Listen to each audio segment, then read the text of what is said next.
Welcome back to another episode of the Steebee Weebee Show.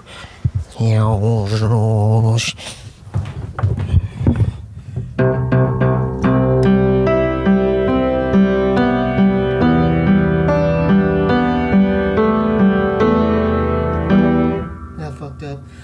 We have a very special guest tonight. 10th Planet Jiu-Jitsu founder. He used to be a commentator for the UFC. He choked out Royler Gracie. Eddie Bravo. Thanks for coming, man. Sorry I fucked up the pad. I'm nervous that you're here. I'm really nervous. You're like the biggest dude that we've had. No, you had Bobby Lee.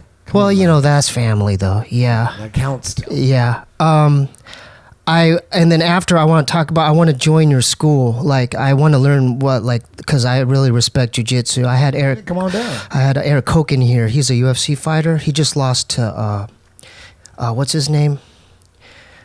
Clay Guida. And he got me in a bunch of holds right here. Yeah. Omoplata. Kids do it. Old ladies do it. Anybody could do it. Yeah. We got guys that have cerebral palsy. They do it. They do it. Mm-hmm. And then we'll get into that. I want to get into that too. But I wanted to start with, we had a tragic loss yesterday. Rest in peace, Chester Bennington from Lincoln Park. Yes. Rest in peace. What are your thoughts on that? You know, anytime a celebrity dies, you never really know what the truth was, what really happened. Right. Everyone, I mean, all we know, what did they say? He hung himself? Yeah. And then TMZ? Something like that. I mean, yeah. I don't know. I mean, I looked into it a little bit. Yeah.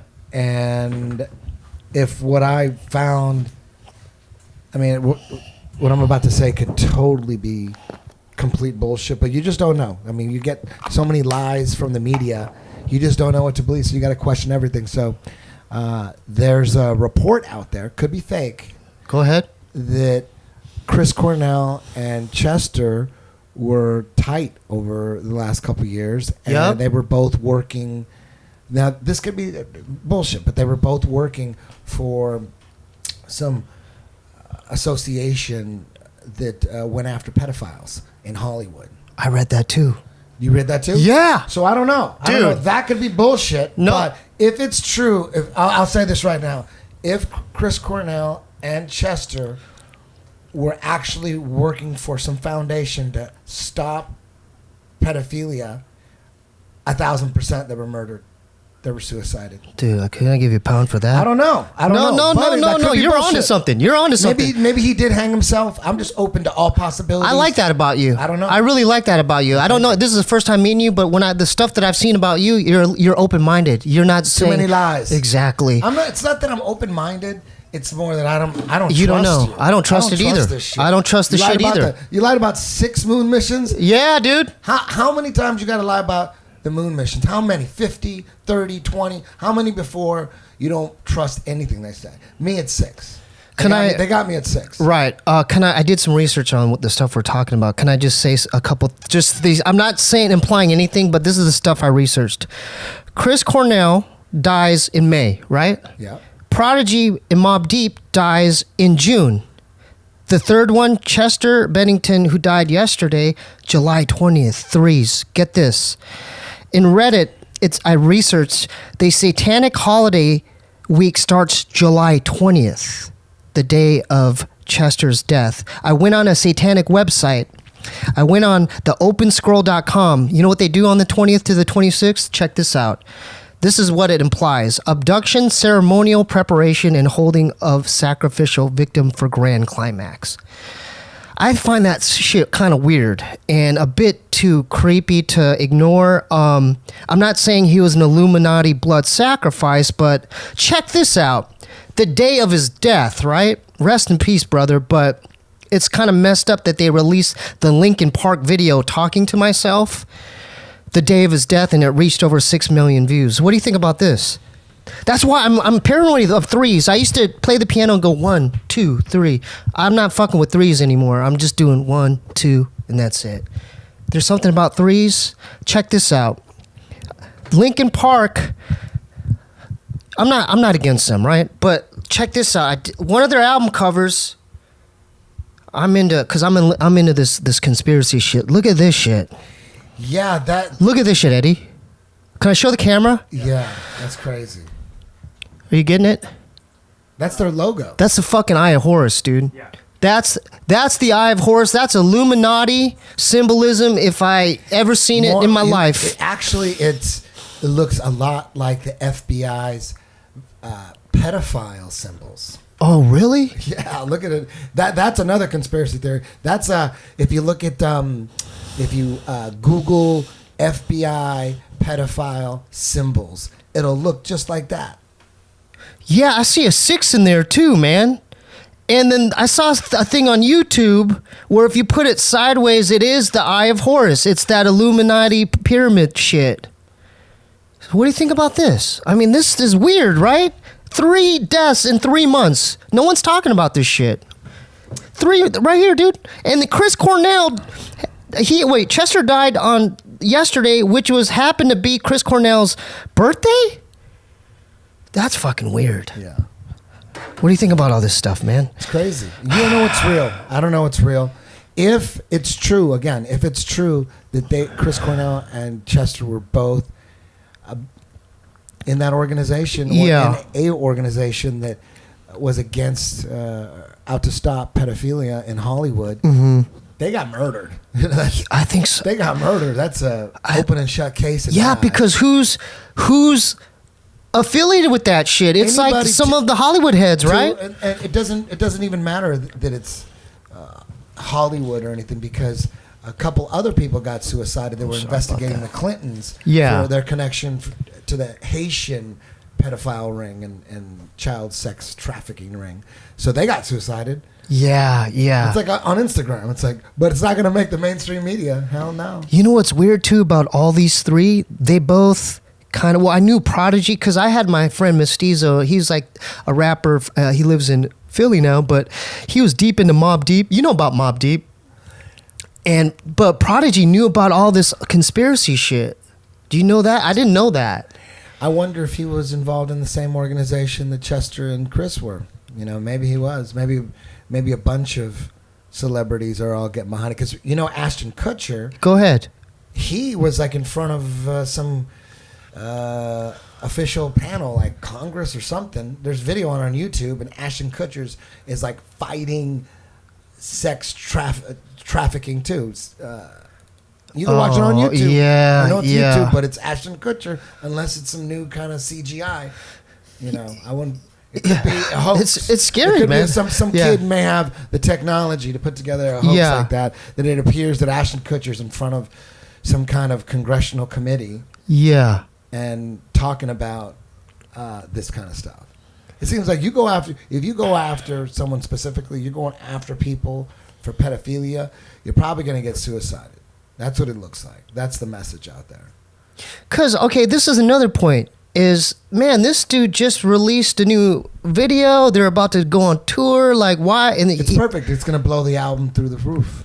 Yeah, but why would he want to kill himself? Like, I just don't buy that. I just don't And buy that. he admits, he talks about it openly, that he was molested for 6 years straight as a kid. 6 years straight. His mom and dad divorced. He stayed with his dad. Right. Who was he molested by? He won't name him. Okay. But for 6 years. All right. So it makes sense that he would be involved in something like that had to do with Against pedophilia. Yeah. Oh, It would that make makes sense, It would make man. sense. And who knows? Maybe Chris So- Cornell was molested too. And they're both trying And to they're fight it. because they were Who knows? tight. They were friends, right? I don't know shit. I'm Yeah. just saying No, that's but a I like possibility. you're It's a onto possibility. something though. I think All I know is what you see on the news. is bullshit to me. So if you want to know the truth, watch the news, and that's It's not the it. it's the reversal that. That's no, not it's it. true. It's the reversal. Yeah.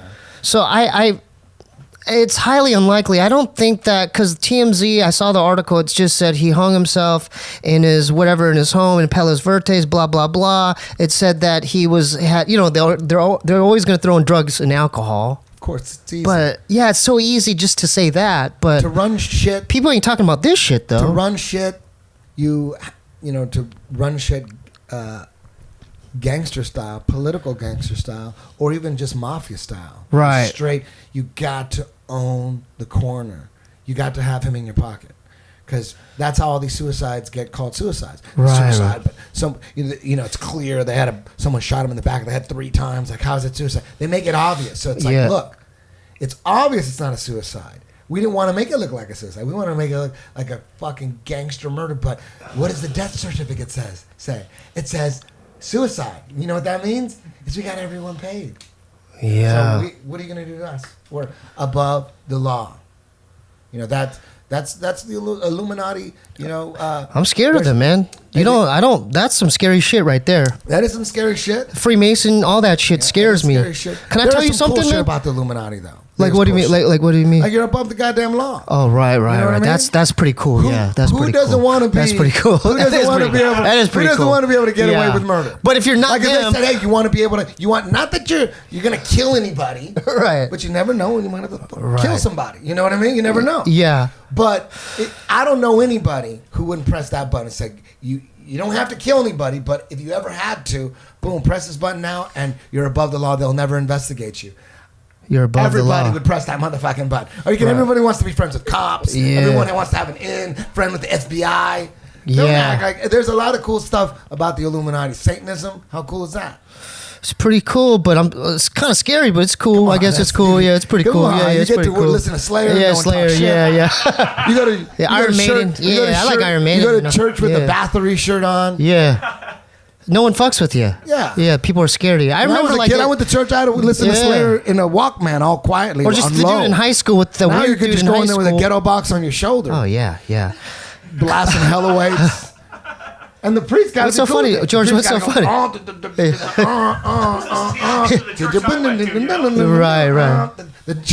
be like, turn that up. Right.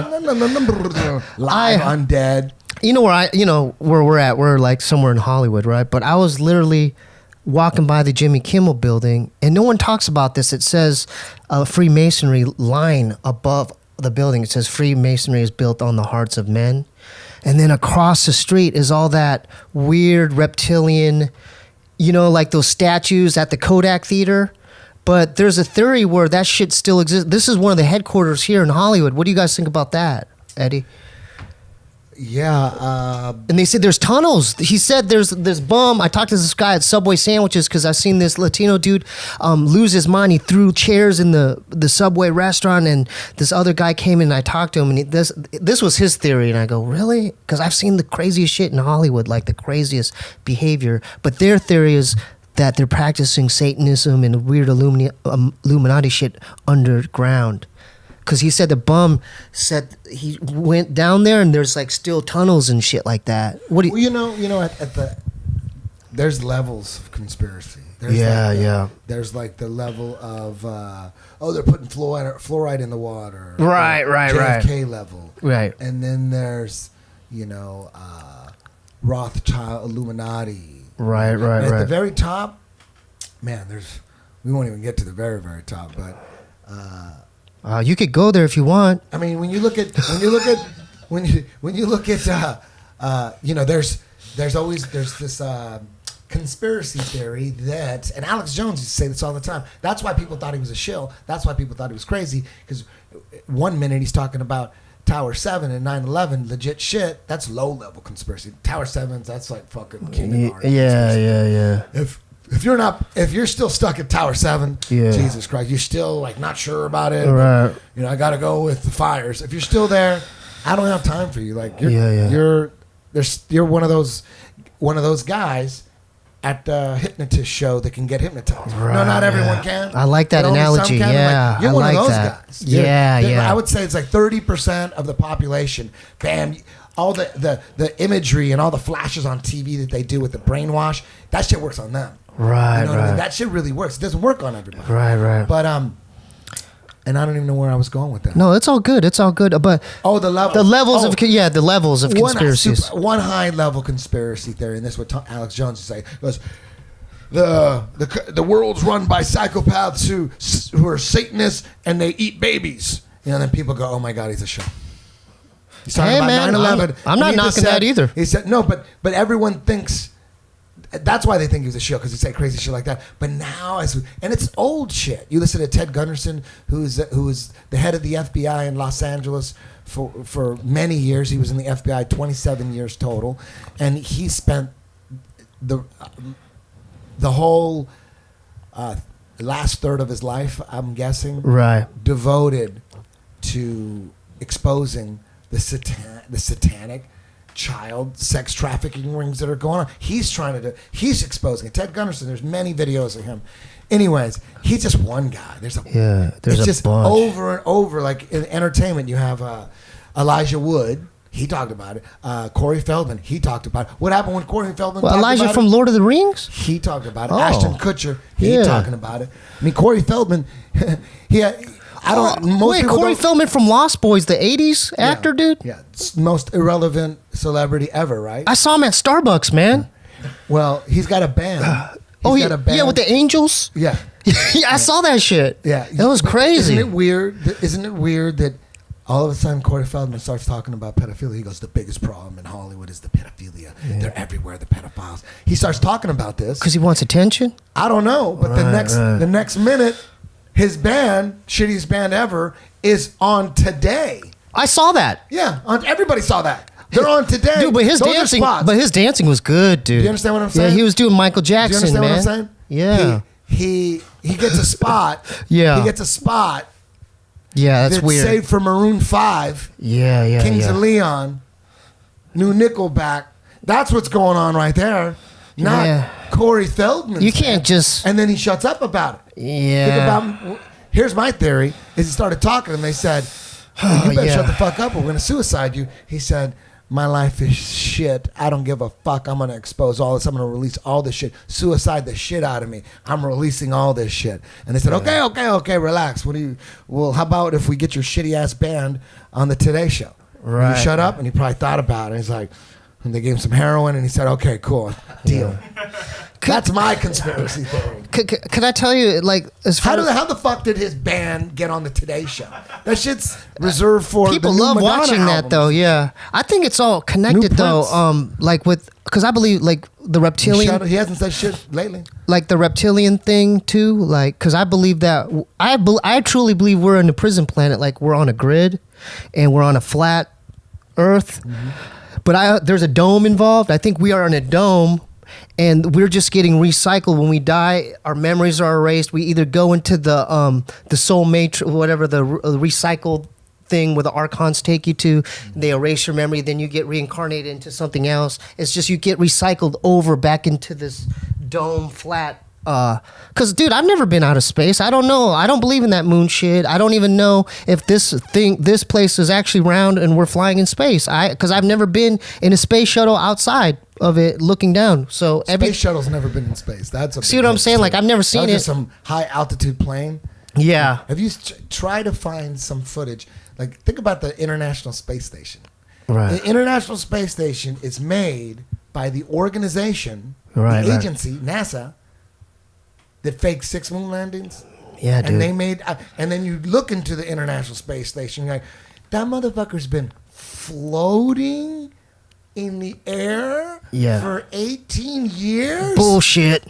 Are you kidding me? And there's international scientists coming and going, and nobody's dying, and nobody's dying ever for 15 years, and I couldn't even imagine having something floating up there for a week. Yeah.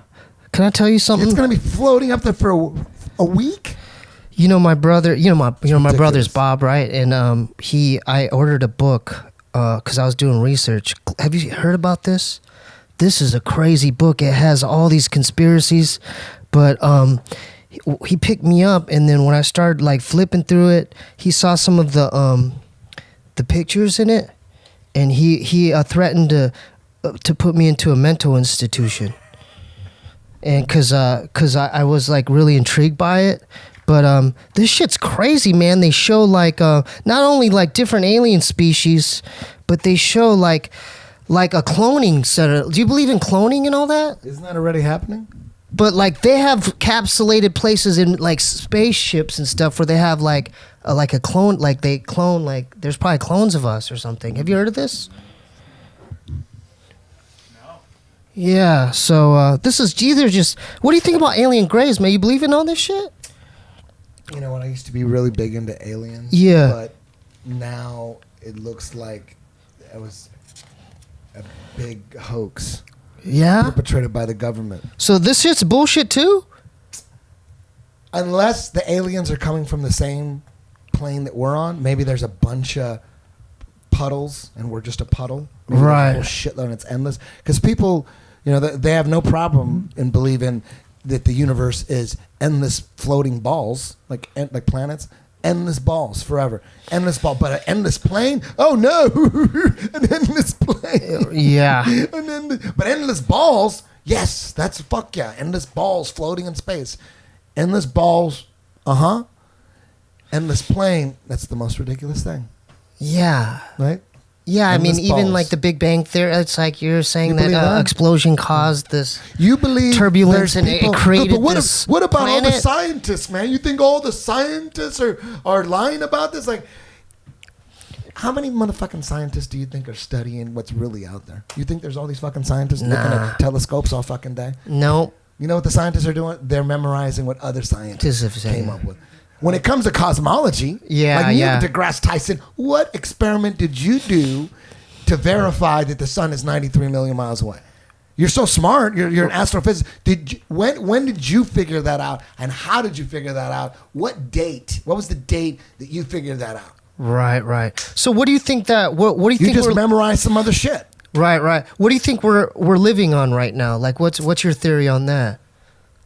I don't know. Because when the flat earthers say, they can't measure the curve and all that stuff. The curvature, I'm, I'm with the earth is so goddamn big that maybe we just can't see it. That's my... So anytime we try to measure curve, I'm like, I don't know, maybe you're measuring it and the earth is going up at that point, like a mountain, and you're measuring, there's no curve, but it's actually going up, right? It's going to go down like that. I don't know. Measuring the curve, I don't know. But I do, there's a bunch of other stuff that I can verify for myself. Go ahead. I don't know about the curve. Curve this. I know, all I know is there is no curve, but maybe we're just not high enough to see it. But we haven't seen any curve. All the curve is fish-eye lens. You see, it's so obvious. I mean, it's kindergarten shit. Yeah, that's a fish-eye lens, you dumb motherfucker. The earth ain't that curvy. Look, there's a curve. I'm like, dude, that's crazy curve. You think the earth is going to curve like that? You think that city is half the fucking planet? You think that's if that's the curve? That's a fucking fish-eye lens, you dumb motherfucker. Yeah. We haven't seen any curve. And I can't believe people still bring up, and it started the whole ball earth thing, is when you look at a ship going off into the ocean, it starts disappearing hull first, mast last, so that makes it appear that it's going over the curve. Like around. Yeah, like over a the round curve. thing. Yeah. Yeah, okay. That makes sense. That makes sense. Could it be an optical illusion? I don't know. Try zooming in on it. You zoom in on it, it's fucking there again. Yeah. If it went over a curve, no way you can zoom on it. It's physically, and it's the science. That's the real science. If something goes over a curve and you're in the same spot, same perspective, there's no way you're going to be able to zoom in on it. It went over a goddamn curve. People can't wrap their brains about that. That's how it all started. Look at ships. Even that Mr. Nye science guy, he'll still say that today on TV. He goes, the curve is right there. Look at a ship, and you'll start seeing it go over the curve, the curvature, hull first, mast last. Just like it's like, if that's the case, you would never be able to zoom in on it. But there's plenty of videos that you could watch. And I don't even need to do it myself. There's just, you get on YouTube and there's a bunch of people just with a zoom. They zoom in on the boat. Hey, guess what? The boat pops up again. It didn't disappear. And then people go, well, how does that prove that there's no curve? I'm like, all I'm saying is you said it went over a curve, and then they zoom in on it and it's there again. It didn't go over no fucking curve. And then in the zoom, it goes over the curve again. Look, it went over the curve. How did it go over the curve twice? And then you get a more powerful zoom, boom, and it's there again. It's just there again. It didn't go over no goddamn curve. And then that's a 3 mile. If it really did go over a curve, if it really did, then that would mean that within 3 to 5 miles, you start seeing an obvious curve where ships are going to go over within 3, because that's how far you can see. The human eye can see about 3 to 5 miles. What do you guys think about this? But listen. So, you can see the curve at 3 to 5 miles, but when you go up in the air, you can't see the curve. And then Neil deGrasse Tyson says the Earth is too big, you can't see a curve. But you just said you saw the curve at 3 miles. Yeah. You just said you saw the curve at 3 miles. That's a boat going over the curve. That's a 3 mile range when you see a boat go over the curve with your naked eye. Yeah, It's not big enough to see the curve there, but you go up 120,000 feet where amateur balloons go up. There's no curve at 100,000 feet, and the horizon rises to that eye level of the camera. What do you got to say about that? Maybe it is too big, but don't talk about no goddamn ship going over the water. Yeah. George, what are your guys' thoughts? It's interesting. I see his I haven't haven't looked into it enough, so I don't know yet. I'm going to look into it now. Yeah. What does Joe say about that? Like, what was Joe saying? Was he against you? 100%. He was against what you're saying right now? Flat Earth? Absolutely. Yeah. I was. You were? Nobody gets into flat Earth. What got you into this, Eddie? You're trying to debunk it because you had some idiot talking about flat Earth. Yeah. And you're like, oh my God, let me shut this motherfucker up. Yeah. He's making me look bad as a conspiracy theorist. Now I can't trust this guy. It was me that I think, oh my God, this guy's a retard. Mm-hmm. It was like the same feeling like when there's a fake conspiracy theory going out there, like a hoax, volcanoes don't exist. That's a fake one. So it's like that. Like flat Earth to me was like just telling me that volcanoes don't exist. Right, you know what I mean? right. So I'd argue with a couple people. I'm like, I just was disgusted with. You did your Earth. research, man. And all I did Obviously is you did. Just all I got to do is just find a picture and go boom. Here's the picture. Go ahead. But you can't find a picture. Don't the authorities, the science authorities, can't they just provide the experiments to show the people, like just debunk everything that's a conspiracy and just say, here, look, here's the experiments. You know? They could do that. Why not? Why would they bust themselves out? I mean, Then why would they? Stop the conspiracy? Stop the talking. Here's the proof. Why would they bust themselves out? They invested too much of their time into their belief system. Money. Yeah. NASA makes $18 billion a year. There's some big money. All they gotta do is every 2 months. All they gotta do is just say, "Hey, we found fucking 9 planets, 70 million trillion light years away." Yeah. Hey, Just Eddie, keep everyone going. Like you're finding planets. They won't give you the proof because There is no proof. Yeah. There is no proof. can we talk about? Look, It's all fake. You watch the International Space Station. It's ridiculous. There's no footage of any scientist at any time docking onto the International Space Station where you see them coming in and out. Video footage. They're just there, and then they're not there. They're there, and then they're not there. Floating in a fucking tin can that's been floating. Floating, and they're all good and living there 6 months at a time. What Floating Eddie, in space. Eddie, Come on. what are your It's the thoughts most on? ridiculous What thing are your ever. thoughts on like why are we here and what happens when we die and like do you back that we're in a prison planet, like we're in a Matrix type deal? I don't know what happens, but I know there's a higher power. I've seen it. I've done DMT. Wait. Let's talk about that. You've done DMT. Mm-hmm. So what did you saw alien or something? You see, you go into another dimension and you see So when did you do this? over the last 15 years or so. Oh 17 yeah, years, let's hear about this stuff. Yeah. You just see other dimensions. You ever done mushrooms? Yeah. You do 5 grams? I don't know. You do 5 grams of mushrooms and you'll see the other dimension. So You'll see shit that no way you made up. So go ahead. You'll be like, Can you describe it, man? Like for those of you who these viewers who haven't done if it. I close my eyes and I try to design things in my head, it would be all like broken, like staticky. It wouldn't be like I couldn't make the most amazing art, like 5-dimensional art, perfect, beautiful, dancing for you, alive. It's like breathing, and you feel the force, something making it. Like you're not making it, Right. I'm like I'm not making it. Like I'm not making it. And I open my eyes. Like when you do 5 grams of the right mushrooms, you just want to go in a dark room and close your eyes and just fucking trip. You're conscious with the mushrooms, but when you close your eyes, you're like, holy. And it's right there. It isn't like you have to close your eyes and meditate for a moment. At the millisecond you close your eyes, and boom, it's just waiting for you. And you're like, holy shit. And, you know, I do it with a girl, and we just be talking about what we're saying. We're seeing the same shit. We're like, fuck. You guys saying the same shit. Yeah. So it's a collective it's fucking like, thing, dude? Yeah, you're plugged into another frequency, I would say. Wow. So you're reminded, like, oh shit, there's some serious shit beyond this. This is just a little glimpse. And DMT too. So DMT, how do you take DMT? Is it a pill or you smoke it out of a And then- bong? pipe bongish? And then is it like what does it taste like? Three Like big rips, and you go under for about 10 minutes. You what actually is go it? out. Odorless or tasteless? But it feels like so long though. That's I don't know if it feels long, but you forget a lot about it. But when you go in, it's like you die for 10 minutes. It is like what, does it hit you immediately? You just go down a hole, and then the most amazing. Everybody gets. It's a weird thing because everybody gets the light show. Yeah. Because you're gonna be scared that first time. You're gonna be scared. There's gonna be fear, and you can't get past the light show. And this is my experience. For me, you can't get past the light show if you have fear. So most people are scared, so they're gonna get the show, and you're gonna just be like, it's beyond what you see in the mushrooms. It's like the mushroom images in the animation times 100.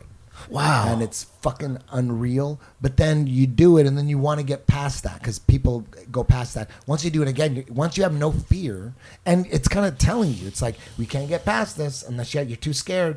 And there's like a female presence, in my experience, a female presence behind everything, trying to slap the fear out of me. Trying to just, you can't, you're just going to get the show. Boom, you got to snap out of it. Don't be afraid. You got to just dive right in. And then I realized that. Wow. And I went back in like an hour later.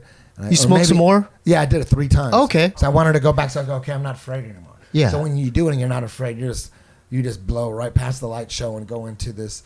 It's like You fly? kind of.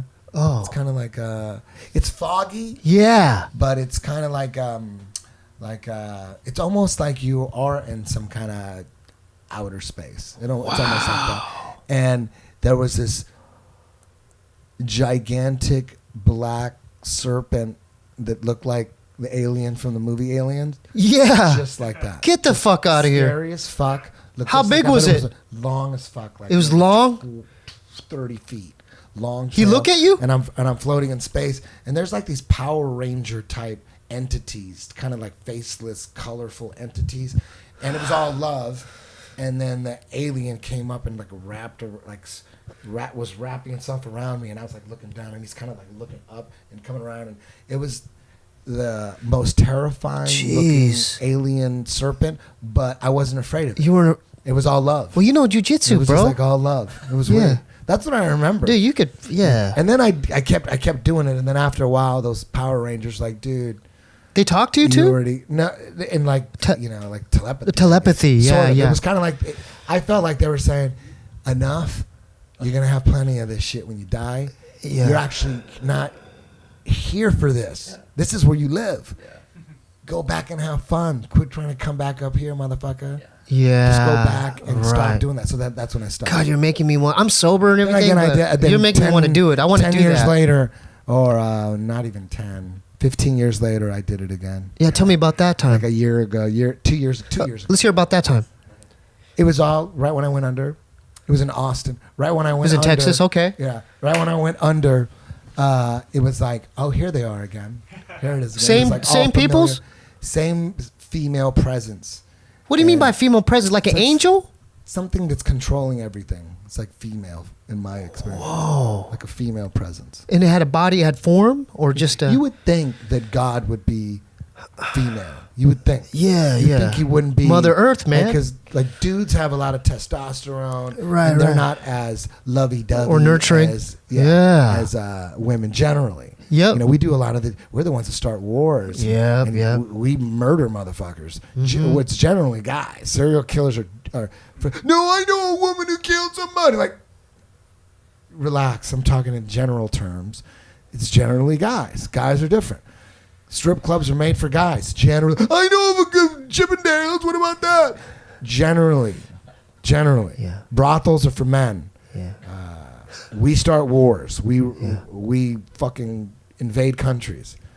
Chandler, what about Joan of Arc? Relax. Yep. We're different. So you would think God would be more like a woman. Female. Yeah. I kind of agree with that too. Yeah. So do you recommend? You think God's like all bitchy too? And it's like, it's all fucking. Do you recommend people try DMT at least once in their life? If you want to. If you don't want to, don't. Was it like it's not for acid, dude? Because I had a bad trip on acid. you. No, I don't think it's like acid. Acid's LSD. Yeah. That's like some man-made laboratory type shit.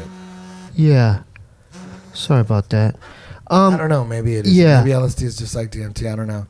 I did acid once, but like a little bit, and I was. Oh, I saw dead people, man. So Yeah, so anything yeah. called acid, some call ecstasy. Shit, I did that. It was called ecstasy. right. You know what I mean? You do DMT, man? Yeah, ayahuasca. But yeah. Ayahuasca is a liquid form of DMT. DMT, Yeah. you smoke it, and ayahuasca, you drink it. Right. Ayahuasca, it's like a ceremony that lasts Well, hours. and then what happened with you, man? Like you saw the same shit that he did? It's like DMT, but for 4 hours, you just like regress into this other dimension for a long time. Okay. But exactly what he just described. Okay. Yeah. So you had a good experience too. Okay. Yeah. You never tried it? No. I've been sober. I'm You smoke weed? No, I Not used even to. weed? Yeah. I haven't done like I'm in You well, did a lot in college, though. I did a lot in college. Yeah, I smoke every day for like 14 years. Yeah, I love blunts. Yeah. I'm not against weed at all. I think it improves people's lives and stuff. It improves. It makes you more creative, and I just can't do it. I'll get paranoid. Like I get paranoid and get stuff it. like I get that. it. Yeah, Yeah. but I'm not against I weed. still get paranoid every now and then Yeah. if my life has some stressful shit in it at the time. I won't smoke weed. I'll be like, I'm not gonna smoke. Really? Too stressful. Yeah. Yeah. And it's not good. Well, for especially the stress. weed nowadays. This shit's like Some people- super strong. man. Everybody's different though, because Right. there's people that need weed when they're stressed. And Do you- me, when I'm stressed, I don't want weed. That's At the worst. all, I only yeah. want weed when I'm gonna be in a good mood. Yeah. And then could you because you do music, right? So can you smoke and then write music I or do? don't ever mess with music unless I'm totally blitzed. Yeah. I won't even listen to music. I yeah, won't even yeah. listen to music in my car unless I'm stoned. Can we talk about some of your music projects and stuff? So Okay. you're in 3 bands. Well, there are 3 projects that I've been working on. Over Smoke the last, Serpent? Smoke Serpent. That's when that's did that the band drop that I performed live with. Oh, that's cool. That's cool. And Hook Thieves is a pure studio band. It's me working with various artists and engineers, but I'll come up with an idea and put together a song, and I'll get this guy to rap on this one. Yeah, and then yeah. This other Hook Thieves song. I might even. There's a Hook Thieves song where I sing the lead every now and then. If there's a song that I can hit, because my vocal range is just like right here. Yeah. There's certain songs like, oh shit, it's totally in my tiny little strip of That's awesome, man. range. Yeah. So, but Hook Thieves is just me covering songs, Oh, remixing cool. songs, and Smoke Serpent is the band that I perform live with. I got 2 MCs. It's hip hop. It's Yeah. like kind of, we were talking about Linkin Park. It kind of like Yeah, we Linkin heard Park. some of it. It sounded good, man. Yeah, thank you. Yeah. Thank you. And then Temple of Mirror is a project. Temple of Mirror. That's a project that I was working with a female singer. I wrote all the music, Fuck yeah. put together the songs, produced them, and then that was that. I always had my hands. I'm always messing with a bunch of different. I'm a music producer more than anything. Who is Dude, sometimes that's in a cool. band. I had no idea you were like that deep into it, man. I came to Hollywood to be a rock star. That's why I came here. Before when did jiu-jitsu. the 10th Planet thing come about? I've been making music my whole life, yeah. and then at 21 I moved to Hollywood from Orange County. Oh, this is cool. I like. Okay. Keep going. to make it in the music business. Mm-hmm. And then What year again? 91. 91. Okay. 91. Mhm. And then in 92, I wanted to stay in shape. I didn't want to be a fat rock star, so I started joined the gym, didn't like that. Started doing karate because I was a big Bruce Lee fan, but couldn't find any kung fu. Karate was right by my Right. work, so I started doing karate. Then I saw the first UFC, or actually UFC 2, and I was doing karate at that time. Then when I saw UFC 2, I'm like, shit, I need to do jiu-jitsu. So I started doing jiu-jitsu in 94. Still, Wow. I was just in Hollywood still at like How did you 3 train? years Who of that. taught you at the beginning? Jean-Jacques Machado In Hollywood. in Tarzana. Wow, dude. Yeah, in the valley. So I would drive from Hollywood to the valley. So how often did you train back 4 then? days a week. 4 days a week. Yeah. So when in the did beginning, 1 day a week. 1 day, because I was doing striking at the time. I wanted to do jiu-jitsu, but it was too expensive at that. How much was it, man? Particular time. It was $120 a month for 1 day a week. what? And if you wanted to do 2 days a week, it was like 180. I'm like, damn, I'll do 1 day a week. So, but I was doing, I quit karate and started doing kung fu because I was working as a strip club DJ, got a new job. Oh, that's cool. So then I didn't have to do that karate anymore because Yeah. that job died. I was a check cashing manager. That shit, during the riots, we got robbed, almost got killed. Oh, you were around back then. Yeah, I was involved. Yeah, where were you living back I then? almost got killed. In the riots? In the riots. Let's hear about that. I was want to in hear. Hawthorne. Yeah, I want to hear about that That's shit. That's a long story. No, we got time now. Like, you never talked about this, so yeah. This story, this particular. I know. Maybe on my podcast I have, but I'll talk about it. if you Yeah, want. yeah. So you were around during the LA riots. Yep. You I saw was- Korean motherfuckers with AKs. Fuck yeah, I was right in the middle. Of them. Oh, I was working. shit. I was working at a chain of check cashing stores. Where? We had in Hawthorne. Hawthorne. Right there in the middle of it. Hawthorne off Rosecrans and El Segundo. Okay. Right on Crenshaw. We had a check cashing store on Crenshaw. So where it was going down? Where it was all going down. So we had 5 stores, and it was me and this guy named Bill. We were the managers of the 5 stores, and we'd have like a lady or some guy work the teller. There was the check cashing stores, and me and Bill. We would open the stores, we would close the stores, we would transport money from the bank to the stores. We would take money back and forth from the bank to the stores, and all. We were just small time check cashing stores. It was no big deal. And during the riots, The Rodney King thing, yeah. when that shit went down, it was around 2:00, and we were all looking at on TV. On TV, shit. the trial. And they're like, the riots were going off, and we were trying to figure out whether we should shut down the stores like 2:00 or should we stay open till 7. We'd usually stay open till 7. And we were looking at the TV and like, shit, it's right down on Crenshaw now. Fuck. We gotta close at least that store that's on Crenshaw. So we closed that store down, took all the money. Each store had a safe in the floor, those floor safes. Yeah. Where then you could put like a fake tile over it. You know what I mean? Yeah. And the safes were in the floor. So the owner, he's at home. He's in Culver City. He's on the phone. Some scared white guy's like, fuck. He goes, okay, close down the Crenshaw store, but keep the other ones open unless it gets crazy. So it started getting crazy. It started getting close to all the stores. So the owner said, fuck it. Close all the stores. Get the fuck out of it because they were looting. And check cashing stores were prime targets. Oh, they did it that night? They were looting that night? When they heard the verdict? I don't know when the verdict. Oh, okay, This is yeah, like, the riots were happening. Okay, so this is riots the are riot. going Oh, this on. is the riots. I don't know when. Maybe the verdict was that day or the day You're right, before. right. So they were The looting. riots are going on. It's about 2 p.m. The owner finally said, shut the stores down. So we shut. He goes, bring all the money. Bring the money. They're going to break in because we knew because they were already breaking into check cashing stores deeper in South Central. So we knew we were a target. So the owner Jeez. says, grab all the money and put it in a duffel bag and bring it to my house. It was about $25,000. Okay. It wasn't that much. We had a lot, and then probably another like 20 grand in money orders. Money orders are big in low income areas. Right. And so we closed all the stores, and it was either going to be me or Bill at the last store that was closed to take the duffel bag to Stewart. So Bill said, I'll just take it and go, okay, you sure? So he took it because we had never done that. So Bill said he would take it to Stewart's house. And he got in his van, went west on Rosecrans, and I, like a dumbass, I wanted to go down Crenshaw and see what the hell was going on. Oh, wow. So I went down Crenshaw. I had a gun there. I had a bulletproof vest. I always had a bulletproof vest. Oh, you had a gun? Always. Okay. Always. Cool, man. Yeah, you can't be... Yeah, I had a gun on me at all times. Cool. In my pants, and I had a bulletproof What vest kind of gun on. was it? Just a Glock? A 7-shot 9mm. Cool, piece man. Of shit. I Yeah. still have it. But Cool. it's small. I would Yeah. take it everywhere, man. You had a Like, bulletproof even when vest, I too? wasn't working, Yeah. I'd be at the laundromat on Sunset, right by the Guitar Center. I'd be there. Oh, like, that's right down the reading street. Yeah, magazines. yeah. I'd be reading magazines and shit with a gun. And I remember this homeless dude was in there, like eyeballing me. He was like mean. It looked like he wanted to rob me. Really? or something. And I had so much confidence because of that gun. Yeah, This what'd you- was before Yeah. jiu-jitsu. Right, I just right. had a gun. I'm like, You stared at him back? I'm like, no, I didn't pull it out. I'm Yeah. like the look in my eye, You because just- that gun gave me so much confidence. That's what it does, He huh? saw that look in my eye and goes, "Fuck this dude!" Like he knew. Oh, not he to knew. rob me. Oh, right, He right. knew. He knew. I had too much Yeah. confidence. In Yeah, my eye. yeah. I'm like, bitch, I got a gun and a bulletproof vest. And now jiu-jitsu too, yeah.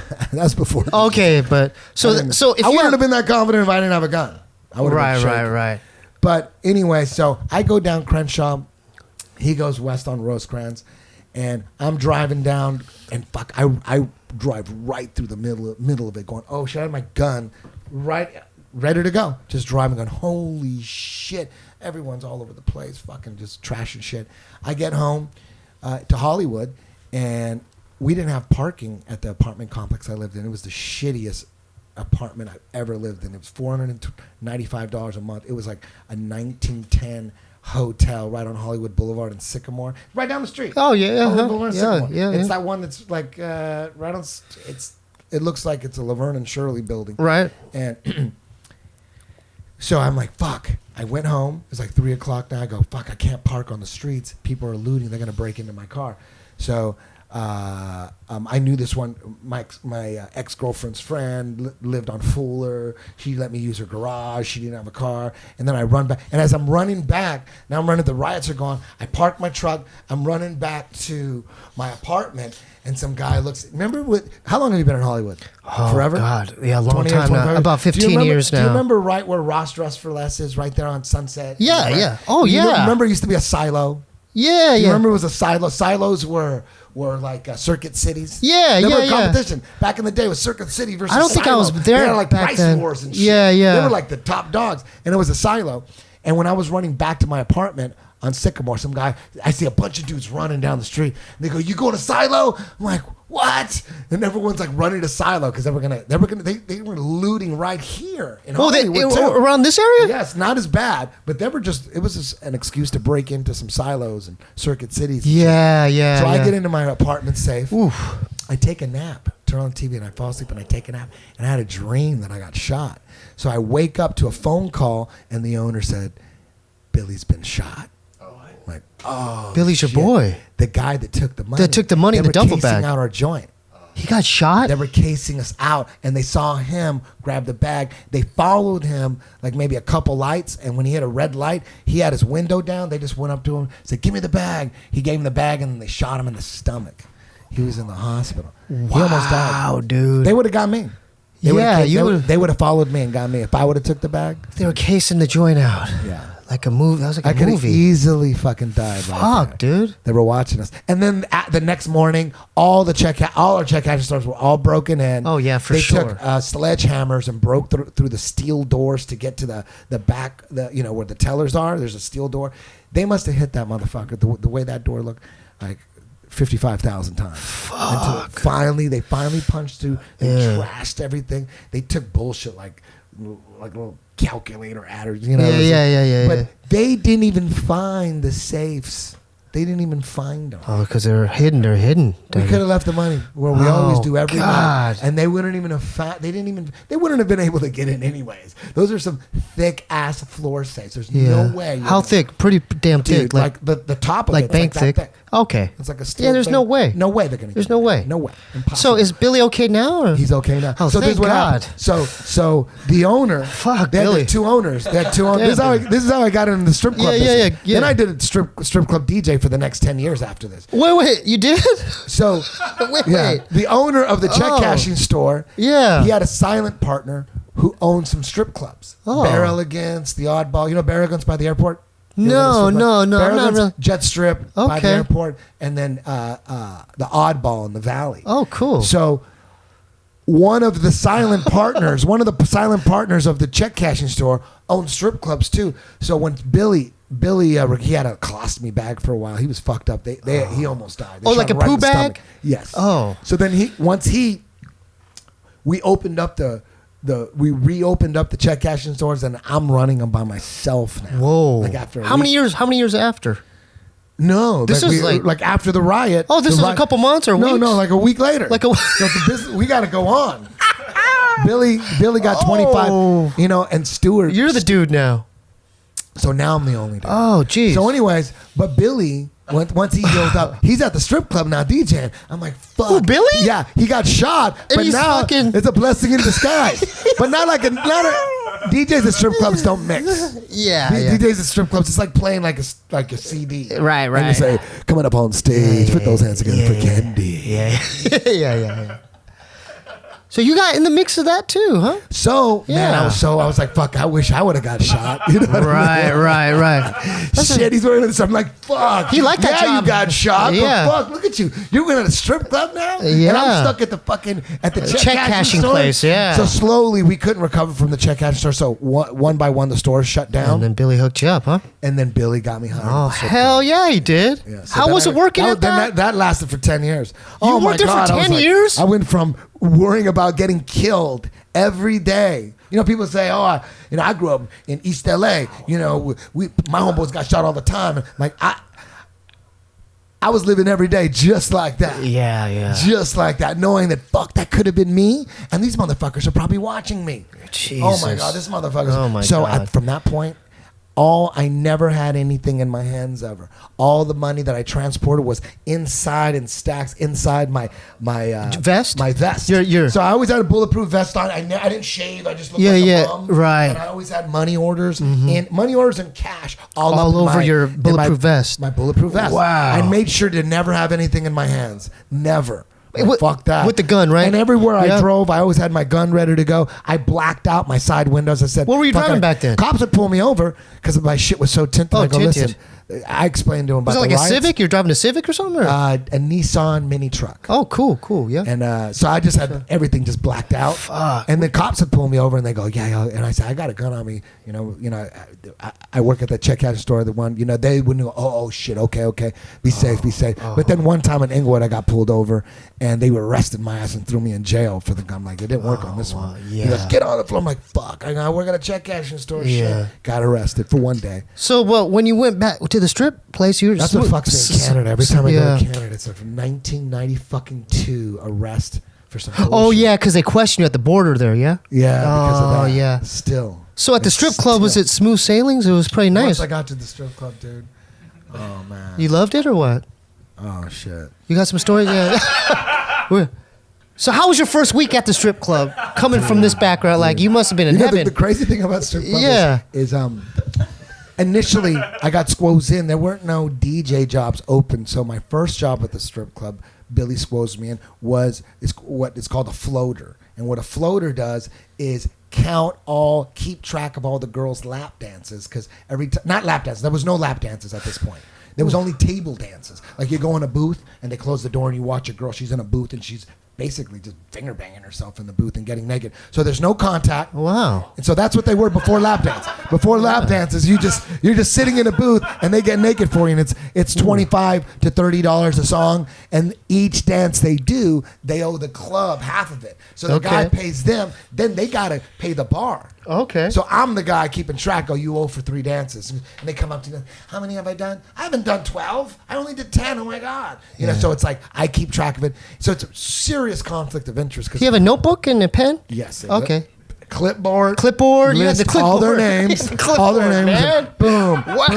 Boom. Check and bam, bam.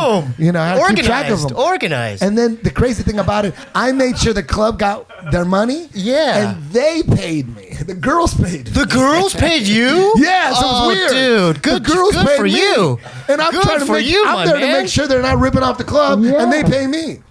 That the club paid everybody minimum wage. I got a minimum wage check, but you can't survive on minimum wage. So your real money comes from your tips, and we get the girls tip us $5 minimum. Bitch. How many girls you were get there? $5, you're gonna get shitty service from me. Yeah. I'm gonna be on your shit. You know what I mean? Yeah. But anyways, so check this out. This is the birth of the lap dance. The birth of the lap dance. Go came- ahead, break it down. So at that point, this was Yeah, the birth. break it in down, Southern Eddie. California. In We Southern love California. it. Because Yeah. at that This is point, great. At that point, it's 1993. The end of Yeah, 93. 93. UFC 1 just 93. popped out. UFC just popped out. Yeah. And the strippers would, every now and then, you'd hear about the dances that we're doing in Montreal or in Miami. You heard about in Florida, the lap, they do, dude, they fucking sit on your lap and basically dry hump you. We're like, what? And then they did that in bachelor parties too. Like you have a bachelor party and you hire like a stripper, she's going to give you a lap dance. Yep. Not what they're doing at the strip clubs in Southern California. They didn't have lap dances at the strip clubs. It was just table dances, a little booth, like a booth dance. How close were you to the girl? Like they're right there. That's like a little door, and you sit down, and you're right there. And you could actually, some guys would finger bang them. Girls would get dirty, and the girls would get right to their face. They'd bend over and put their ass like right there. Those are the dirty little devils. Because I mean, they kind of do that on the main stage, anyways. On the main stage, they put pussies right in dudes' faces. Yeah. Right? So, wow. So we heard about these lap dances, and anytime a guy gets hired at the strip club, they drill it down their head. The number one rule is you don't fuck the strippers. No, that's drama, dude. Yeah, no, that's the rule. If you get caught fucking a stripper, they can fire you. You're done. So that's what I thought. I thought nobody was fucking strippers. Yeah. So for like a month, I'm like, damn, I'm around all these naked chicks. I'm like, fuck, how crazy. How is many it? chicks It's were like there? the Twilight Zone. Was there you know 20 what I mean? girls? It's like I'm around all this, and it all depended on the shift. It all depended on the shift. Okay. So, but then I said, fuck it. I broke down. There was this one girl named Mercedes. No Shout out titties. to Mercedes. No titties, and she had a big ass, and she knew I had a gun. And I told her what I did at the check cashing store. She goes, hey, I need a driver for this party I'm going to do, this bachelor party I want to do. You want to make $50? I'm like, fuck yeah. I had shitty shift. Floaters got shit money. I was making like $50 a shift. She goes, you want to make $50? All you got to do is drive me to this bachelor party and just make sure no one fucks with me. I'm like, fuck yeah. So I took my gun. I went in there, dude. There was like 50 guys. And the like, vest? They will fuck me up here. You had the vest too, though. You had the vest and the gun, It didn't though. matter. Yeah. They would have fucked me up. Yeah. There was too many guys, and I'm her security. Right. I'm 5'7". But you knew jiu-jitsu back then, right? I hadn't started yet. Oh, God, that'd be great. That was about 6 months. That was six months before I started jiu-jitsu. Okay, all right. I was doing karate and stuff. Okay, I thought I was all pretty right, tough, right. Okay, yeah. I mean, I was doing karate for a little bit. I thought I was a bad motherfucker. So Mercedes gave you an opportunity. So I saw what lap dances were. I'm like, damn. Like that was my first exposure to lap. you I'm saw like, it? Like I saw Oh, her, you she had was to see it. performing. Yeah, She you was had to putting see it, yeah. whipped cream on her titties and letting dudes suck it. I'm like, damn, this could get really Wait, crazy. you said letting dudes what? Suck titties. Oh, wow. Yeah. So anyways. Okay. So then I ended up seeing her secretly. I said, you fucking can't tell anybody. Yeah. You know, and she was a screamer. 1 out of 30 like just make too much noise. They don't give a shit that you live in an apartment that everyone's saying shut the fuck up. Yeah. Thin walls. They don't Yeah. care. They're like, Oh, yeah. yeah, Yeah. She's like, bitch. I'm like, fucking shutting the window. Yeah. Was she tall too? Was she your height too? Yeah. Wrong Yeah. with Yeah. Right. Yeah. Right. Yeah. You don't have to look at me like that. Jeez, I'm just interviewing you, man. Oh wow. Okay. That scared me, man. That look. He looked that one look. I can't look at him for a minute. I'll stop fucking you right now. Okay, man. I'll stop fucking you right now, bitch. All right. Keep talking. Yeah. You don't believe me? Mm-hmm. You don't believe me? Yeah. I'll fucking stop. Mm-hmm. Shut the fuck up. Yeah. Stop. What ethnicity was Mercedes? Was she a white or Latin? She was a white girl. Okay. So anyway, but she had a big butt. Big butt. How big was her butt? Oh my god. How big was her butt? Dude, her butt was Like, like just that. shape it with your It hand was real too quick. big, Like- but I wasn't being that picky. Yeah. It was like she was pretty, and then she ended up getting big. What did tits she and look- got- oh, She okay. ended up being supreme. She got her tits. She made a lot of money. She got her tits big. She got in shape. She got a tan. She like looked ultra. At the end of within a year, she fixed herself up really Wow. nice. She had a lot of potential in the beginning. I got her as a rookie, but she was doing lap dances, and the other bitches weren't. So. Ooh, she was making some side money. So huh? I'll never forget the day Yeah. I'm working the day shift. The club opens up at 11. It's 10:45, and we have a quick meeting. All the girls that were there, all in the back at the manager's office, and he goes, making an announcement. We're going to start doing lap dances. And all the girls were like, no. That's because they knew that's the next level. Oh, that's the next. Like, dude, yeah. you're grinding dicks. Yeah. They knew it. The girls all knew it, and they were like, fuck, that totally. And then the managers were brilliant. They're like, you don't have to do them. It's completely optional. If you don't want to do them, if you don't feel comfortable, Don't do it, yeah. grinding on a guy's dick until he comes. We get it. We get it. We get that. Then they're very understanding. The girl's like, oh, no. Yeah. This place is going to turn into a whorehouse. Right, yeah. So they were freaking out. So What was the 11 first o'clock, week like? The guys 11 wearing I'm thin telling you about pants the and first day. stuff? I'm gonna tell you about first yeah, day. I love it, yeah. All right. We weren't sure about it. Like the strip club was like risky. It's like because Vice always comes in, and Vice will periodically bust a strip club for whatever reason. You know what I mean? So they didn't know how the fuck they were gonna pull this off. So it said they had just one couch. It was like one of those couches at the back of a '57 Chevy. But it's a couch. It's a 2-seater. It was one of those. That was the lap dancing couch. Everything was still set up with the booths. So all the money making area, like the place where all the girls did, it was just like a row of booths for table dances. That's where the monies were made. But on the side now we have this little couch for lap dances. Was there a curtain and or one something? girl, well, never forget it. This is 1993. One girl said, I'll fucking do them. Her name was Serenity. Now, she had a big fucking ass. Her name was Serenity. Mercedes. Bigger than Mercedes? But Mercedes wasn't even there that day. Oh, okay. The day they started, Serenity was the first one to start. And she did like 55 fucking dances. She was, dude, that's all dudes wanted. And girls were outside like the backstage door looking at Serenity. Serenity just like fucking going, just sweating, going, fuck. Yeah. She's sweating, just. Yeah. And then like the manager's going, I was responsible for reminding her, don't grind more than 5 seconds at a time. Yeah, I yeah. had to like relax. I was the one in charge. Like I hated the job. Yeah, like yeah. fuck. So You're making George sweat over there. You okay, dude? Jeez. the first You're girl. making him sweat. Yes. Oh, Yeah. dude, I get in trouble. Oh, because they'll nut. It's they'll nut. No, because Quick, it can no? be considered like sex. So they were like, if you're just sitting there just fucking grinding, that's too much. They're gonna get shut down. Yeah, Vices. yeah. So you got to make it look like a dance. How'd you stop them? You got to make it, dude. It was. you have to hold the guy? Eventually, there's periods of time where you got to fucking tell the girls to calm down. And then there's times where you just fucking let them go because that's really where the money's at. Yeah. If it was up to the strip club owner, he would say fucking suck their dicks. You know what I mean? Yeah, right. They're all for wow. money. They want to make money, but they're trying not to get shut down at the Yeah. same time. So little by little, the next day, 2 girls. Then Mercedes came. Mercedes and Serenity taking turns. Dudes were waiting in line, and dudes were sitting at the stage, not even looking at the naked girl on stage. They're looking at a girl fully clothed, with Grinding. booty shorts, grinding on a dude who's fully clothed. dude, They're going, that was I it. want some of that. So little by little, the girls started buckling. Half of them quit and went to there's girls that refuse to ever do lap dances. A few of them stayed. There was always 2 girls per shift that we don't do lap dances. I'll put my pussy right in your face, but I am not sitting on your dick and grinding on it. Yeah, They had code. Yeah. So dudes were busting nuts and everything Fuck too? yeah. Yeah, they were. So little by little, the booths, the table dances booths, they would turn into, okay, let's remove 2 and put 2 couch dance booths in there. So you put a couch at no curtain at first, and then 4 couch dance booths, and then fucking the whole thing, and then table dances were a thing of the fucking past. Yeah. And then they'd start, do they put on a lot of light on and then the light started getting dimmer and dimmer, and then they put a curtain. darkness. They're slowly, inch by inch.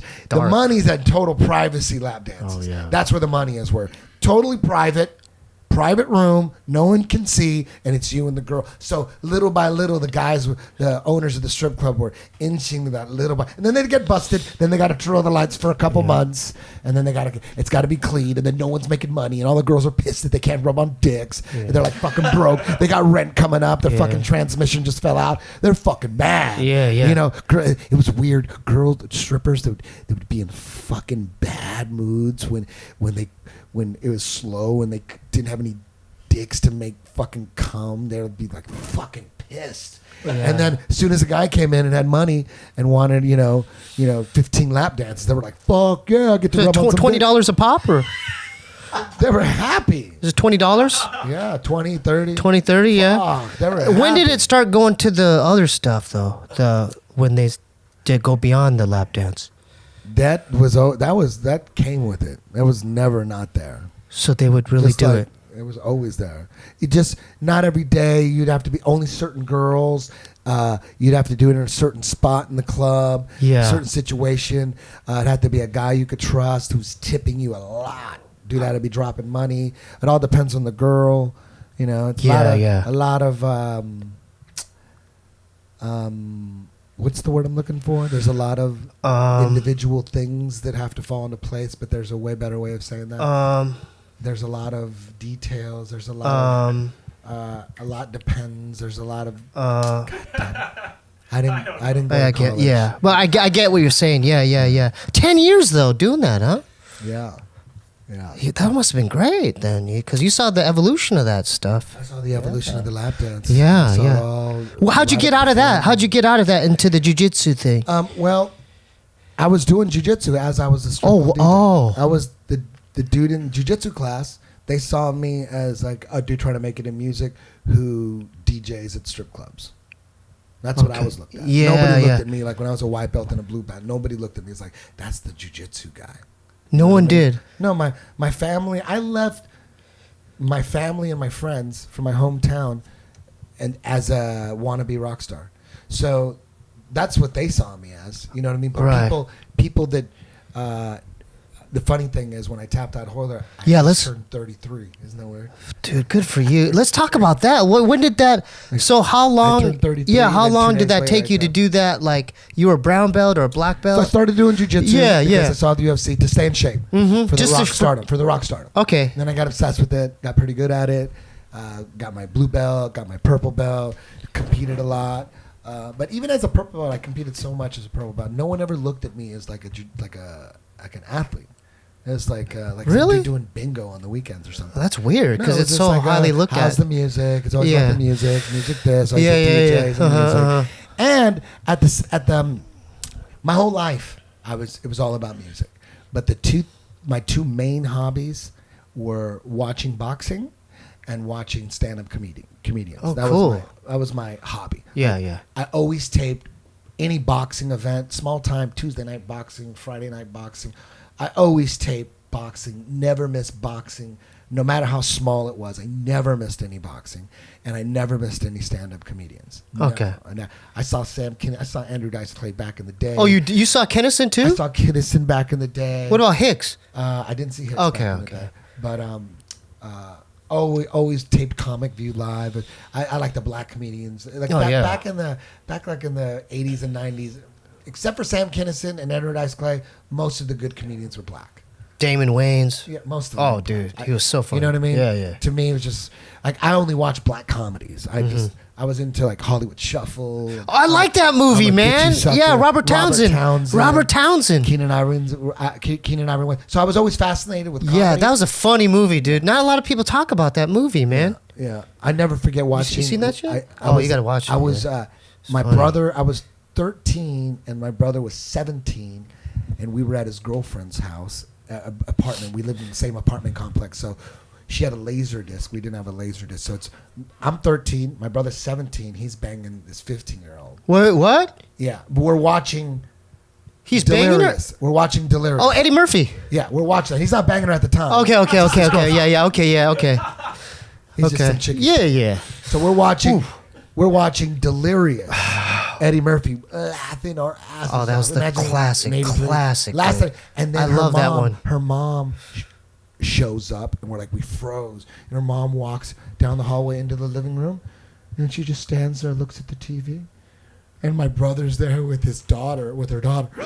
I'm sitting there, and we cannot laugh at this point. She's standing. I'll never forget her just standing there, looking at us. And then listening to Eddie Murphy, and he's talking about fucking Goonie Goo Goo, and all that shit. I'll clench my butt cheeks and rip your dick off. Yeah, Mr. T. And we're just like, my brother. Yeah. And she's just like, she couldn't believe we're watching this with her daughter, 15-year-old daughter. We're just like, it was. I'll never forget that. I forgot the first time I watched any Richard Pryor or Andrew Dice Clay. I forget all that shit. I'll never forget when I watched Eddie Murphy, yeah. Because she stood there. How old? He was young. Dude, and he was young, too. And then she walked away and didn't say shit and let us watch. She just walked away. I'm like, oh, fuck. Wasn't he 18 when he filmed that? He was young, right? Eddie Murphy? I don't remember how he was a young cat, I think. But so the only reason I bring that up is when the UFC first was born, that replaced my obsession for boxing. I completely gave up boxing and said, fuck, I got obsessed with the UFC. Don Fry, man. I got obsessed Yeah, with the Don UFC. Fry. I'm like, I thought boxing was shit after I saw the UFC. Mm-hmm. And so then I'm just UFC and comedy.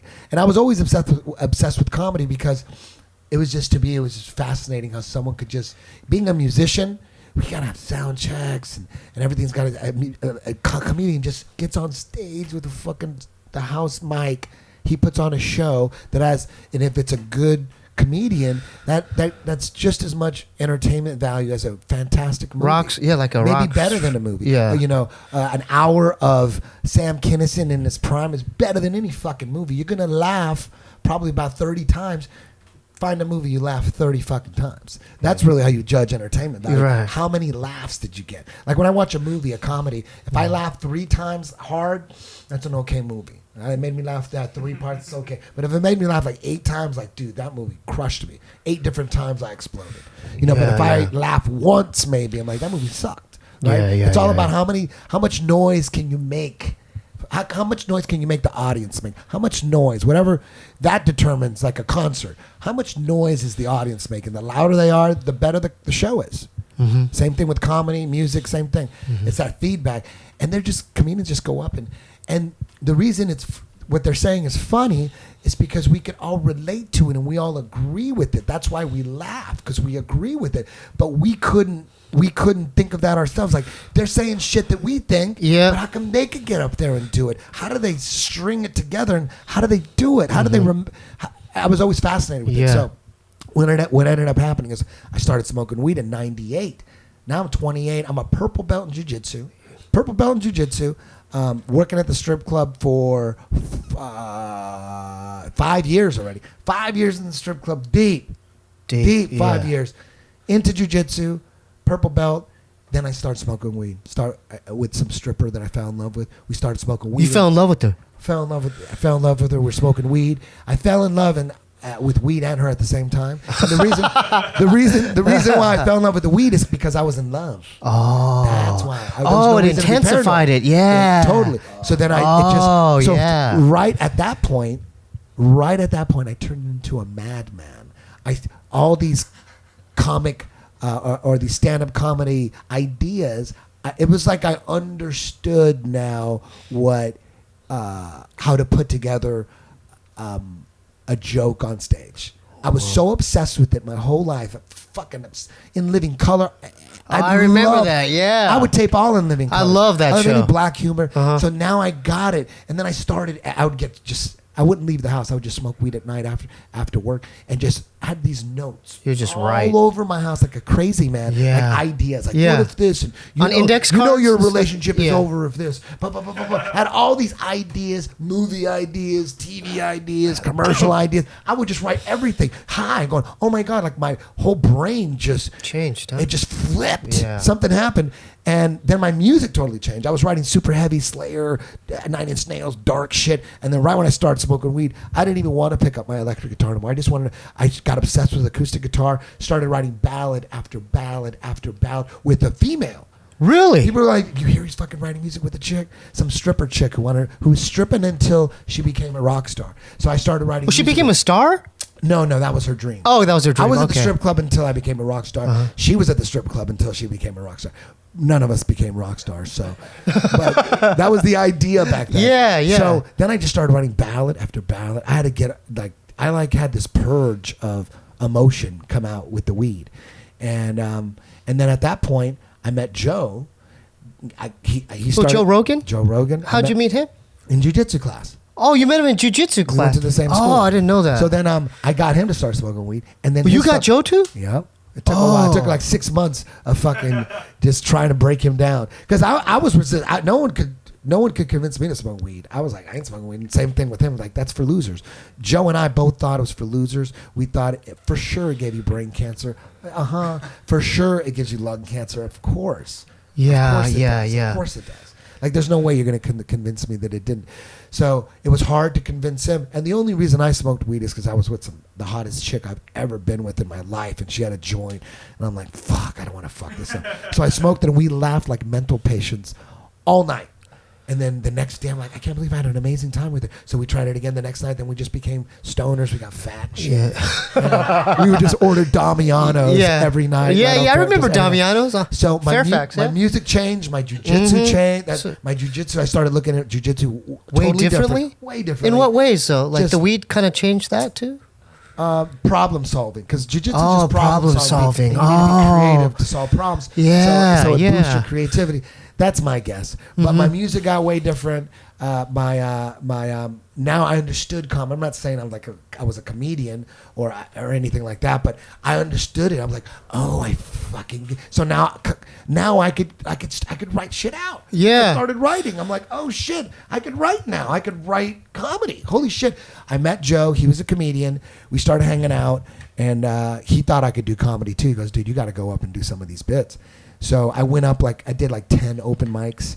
Oh, around here? Before jiu-jitsu. Yeah, Oh, wow. This was 2000, 2001. Cool, man. Did some open mics. Yeah. Joe would throw me up.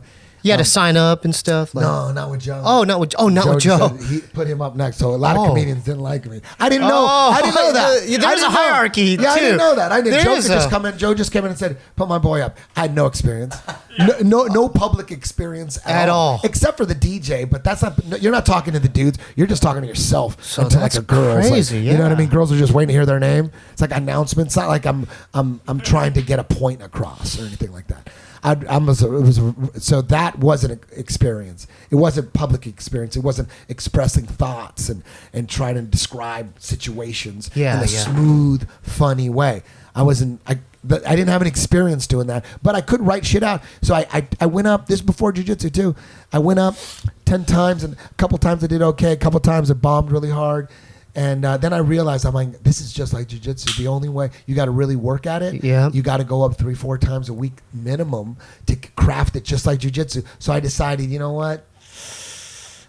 I'm not going to be able to do this. I can't be going out doing comedy all the goddamn time. It's too much work. And Yeah. plus I thought my public speaking skills were shit. So I just decided, you know what? I'll write bits, and then every now and then if Joe wants to, use one or not. Every now and then he would use something I would write. But we started writing sketches. And we wrote fucking 30 sketches for, we wanted to do a sketch show. And then while we were doing this, all of a sudden, Man Show gets rid of Adam Carolla and Jimmy Kimmel. They want to keep the show going, or they quit or whatever. But the Comedy Central wants to keep the show going. So they asked Joe Rogan, who was in the middle of doing Fear Factor. He's already on an NBC show. Yeah. They go, you want to do they heard he wanted to do a sketch show. Because you want to do Man Show, you get to pick your own co-host. And he picked Stanhope, and he got me to be one of his writers. Wow, dude. So I quit the strip club, started writing. That's great. Yeah, but not really. It sucked. It Oh, was I terrible. thought, okay. Was Was it a lot of stress? It was the biggest mistake of my life. Oh my god, I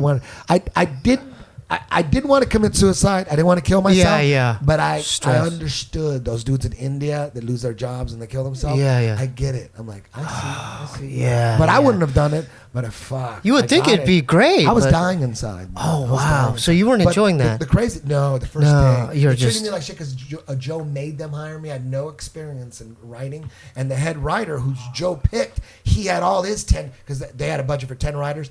And the head writer wanted to hire all his guys. And Joe said, no, I'm going to hire my guys. Chris McGuire, Matty Kirsch, Eddie Bravo, and 2 other. They go, well, we'll take Matty Kirsch and Chris Riley because they've written for shows before. Right. But who's this motherfucker? And then Joe fucking yelled at them and made them hire me. He made them. What a good friend, huh? Dude. What a So good from buddy. the first day, they treated me like shit there.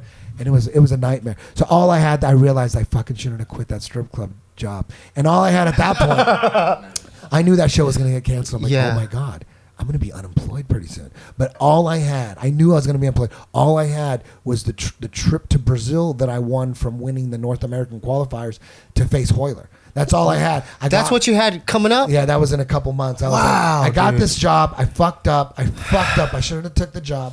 I fucked up. Yeah. But at least I got this trip to Brazil. I'm probably going to get killed.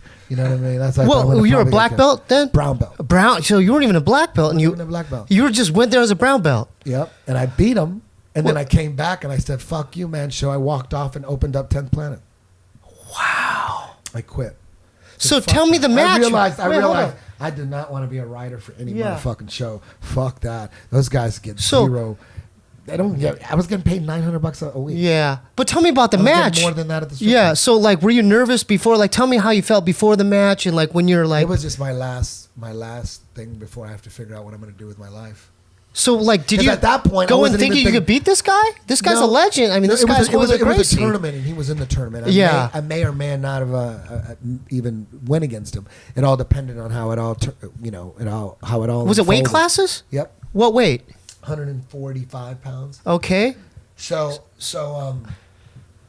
Wow. at that point, I'm a brown belt. Yeah. I'm stuck at the Comedy Central. I couldn't just quit Comedy Central and start teaching jiu-jitsu in LA as a brown belt. Yeah. And plus, there's so many legends in LA like Hicks and Gracie, Yeah, and yeah. Jean-Jacques That's it. Machado. Yeah. I'm like, that's suicide right there. Trying to open up a jiu-jitsu school would have been suicide. I was stuck at Comedy Central. Couldn't go back to the strip club. At least I had a free trip to Brazil. Fuck it. Joe went with me to Brazil. Joe went with you. Yeah. He got me a jeez. he got me a business class ticket, which was $7,000, $7,500 business class.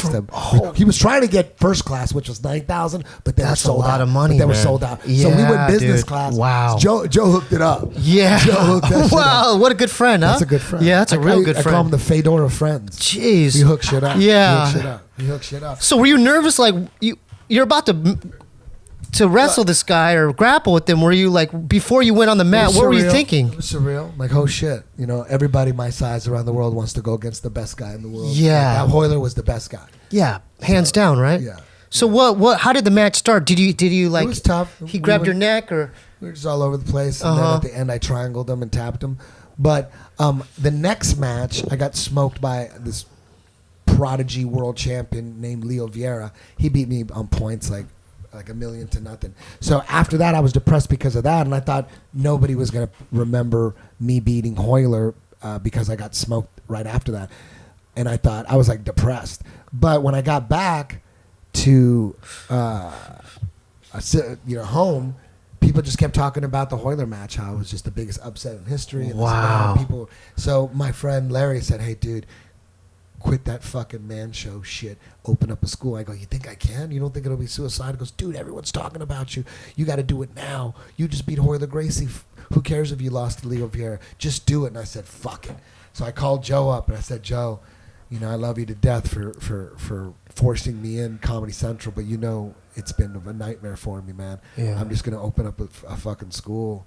I don't even know what I was gonna call it. I'm just gonna. I knew where. yeah? How'd you places come were up with the 10th planet? Joe came up with that. Oh, how do you come? How do you? Well, I was gonna call it Nibiru Jiu-Jitsu. Oh, dope! I Yeah. like that too. So yeah, Nibiru is the 10th Nibiru. planet. And Joe Yeah, just goes, "Why don't you just call it 10th planet?" I go, "That's." Nibiru. Oh, Nibiru. And then 10th 5 planet. minutes later, I thought, "No, it is 10th planet. It is 10th planet. Yeah, It's 10th planet." that's I sick, remember man. exactly where I was too when that came to me. I was at his security gate at his gated community as we were going through. That's when I thought, I was like, "Oh shit, it is 10th planet. That's right." Yeah, man. Joe, I was gonna call it Nibiru Jiu-Jitsu. That's sick though. That's sick too though. Would have Yeah. fucked it up every time they try to say it. So how'd you get the funding for all that? Did you just save up No, for that, or it wasn't like that. There was an existing Muay Thai school on Santa Monica and Fuller. oh, around here? Yeah, right. Remember where the Trader Joe's was on Santa Monica? Right there across the street from there. There was a I know that, yeah, the old shitty-ass one. Bomb Squad Muay Thai gym. It wasn't even a jiu-jitsu gym. I just started teaching jiu-jitsu classes there. After all their classes ended, their last class ended at 8, and then they closed. So we started at 8:30. And How many students did you have that first week? That first day was 18 students. What? Yeah, 18? Yeah. Wow, dude. So you started off nicely there. No, it was a while before.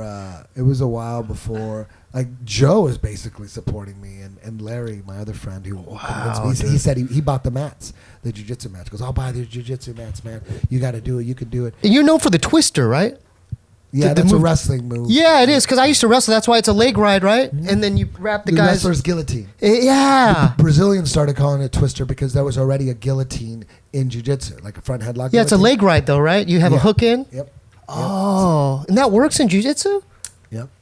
Really? Works in life. That's You can awesome. twister anybody. Yeah. And it's It's great, huh? it's gnarly looking. So when you It- twister you're- someone, people are yeah. like, oh, it's like a grand slam. So they'll tap, right? I mean, they'll tap. Some people have flexible necks. You got to get them in DEF CON 4. Yeah. Right, right. So like, who are so do you have like who are some of your students? Like, is it just like old people, young people? Like anyone could come in and join? 12-year-olds. No. That young? Okay, I was gonna say that's pretty young, man. Yeah. Okay. We got all ages. Okay, and how much is a class and everything? It's every class, every school is different. I teach at the headquarters. Where's that? Where's that around here? Or? Downtown. Okay. Yeah, it's about $150 a month. Oh. Okay, because are you training? It's Yeah. cheap, right? Yeah, he's one of my students. He's a purple belt. You're a purple belt. He really is a student. He Yeah. knows this shit. What? Because you're not that, but he could probably fuck me out. You could choke me out right now, right? Like just like if you grabbed onto me. I guess if there's an altercation, maybe. Did you try to grab his dick? No. He's a nice guy. Wow, how we doing on time, man? Oh, this is our longest one yet, man. Oh, Oh wow. shit! I'm sorry. No, it's all good, dude. I'm so glad you came, man. This is I'd great. rather get into the check cashing thing, but Yeah, no, but dude, with strip clubs, 10th Planet, Yeah. Flat Earth, we covered a lot of stuff, man. Yeah. Is there any shout outs or do you want to plug your don't you have a mixed flick of death Yeah, and devotion? I just released an album. Yeah, on YouTube. It's a concept album. It's Yeah. free On YouTube. It's like it's 3 different bands that I've put together over the last 10 years. Temple of Mirrors, one band. Hook Thieves is another band, and Smoke Serpent is another band. I took all the songs that I made. There's 15 songs total. 2 from Temple of Mirror, maybe 5 from Hook Thieves, and Cool, then the rest man. from Smoke Serpent. And I paired each song up with my favorite Movies. of all time. Okay. And Michael actually edited them all together. Oh, you did, too. Mike? Yeah. Oh, Yeah. name it. What are some of the movies in there? Scarface, Oh, hell Enter yeah. the Dragon, The Crow, The Shining, Oh. Fear and Loathing. Woo. All cut to songs. Oh, hell and the yeah. songs. I would listen to the song like a trillion times while I'm editing it, and I try to picture a movie, and that's generally how it came out. That's so cool. And I'm they could see it on YouTube if you guys type in mix. We'll put the link below, and we'll put Oh, it in one of the cards. It's called Mix Flick of Death and Devotion. So it's kind of like a mixtape, but a visual mixtape. Yeah. And all the music is from Good for you, man. my bands. That's cool you did that. Yeah. And then you want to plug some of your schools, or could people, if they want to learn jiu-jitsu? Go to 10thplanetjj.com if you want to learn online. I have an online jiu-jitsu program called Mastering the System, and it's at 10thplanetjj.com. Plaster also produces Mastering the System as well. That's where you could learn. That's how I keep all my schools. There's probably about 80 worldwide. Keep them all in sync. You have 80 worldwide? Something like that. Oh, man. That's crazy. You also have a show coming up. Yeah. Plug that. Yeah. I got a spot at the Comedy Store next Tuesday night. Okay. Joe Rogan's going to be there. It's Sam Tripoli's Comedy Chaos show. Yeah, Sam's a cool guy. Yeah. Sam- I just did Sam the is tin. fucking awesome, man. The tin foil hat. Yeah. Thing. Yeah, I did that thing. Yeah, I it just was did that yeah, too it was a last fun. night. It was a fun time. Yeah. Oh, they're you're fun. perfect for it. Those guys are cool. Like in that, it was in North Hollywood somewhere or Burbank somewhere. Yeah, we Yeah. actually did. I did his podcast at the Comedy Store last Monday night. Shout out We to did- Sam. Yeah, Sam's awesome, Yeah. man. Okay, I need to give some shout outs just for this channel. So shout out to the new Patreons, Movin' Decat and NL. The music buys Corey Lorton and Shane Gilmore. And the 2 gifts, Dorothy Velasco and Isra Samino Hurt. I have them over there. Can we just do a blog separate? Because this is already too long. Also, I Yeah. have a jiu-jitsu show called Eddie Bravo Invitational, EBI, and we're going to have an all-girls show. Cool. Not this Sunday, but next Sunday, July 30th on UFC Fight Pass. It's going to be a 16-woman submission-only jiu-jitsu Whoa. tournament, and we're going to have a 4-woman combat jiu-jitsu tournament, which is jiu-jitsu with palm strikes legal. So it's a little bit like MMA, Whoa. but not Palm strikes. Yeah, on the ground you could palm strike them in the Oh, head and the wow. face. So it's like sort of like MMA. Yeah. If we did it in a cage, it would look like pussified MMA. But when it's done on jujitsu matches, on jujitsu mats, hardcore, man. it looks like extreme jujitsu. Yeah. Yeah. It's Oh, crazy. that's cool as hell. It's just the perception. Yeah. In a cage, it would never work. But Or it would work. I mean, because submission only works in cages. Because Chael Sonnen's show, Submission Underground, they do it in a cage. I personally prefer no cages when it's not MMA, but it just looks more hardcore when it's like an open mat. Like, you watch EBI, go on UFC Fight Pass. We have 11 shows up already. It's very entertaining. You won't regret it. You don't even need to know what jiu-jitsu's about. I mean, if you're an MMA fan, you'll enjoy EBI. Cool. Well, with that, July 30th. July 30th is the all-girls show. Not this Sunday, but next Sunday, UFC Fight Pass. It's going to be fucking nuts. awesome. Yeah. Trust Do me. you want to plug? Did we miss anything, Mike? That's everything. Okay. Well, thanks, Eddie, for coming, man. I really appreciate it. Thank you. And with that being said, Little Ray is next.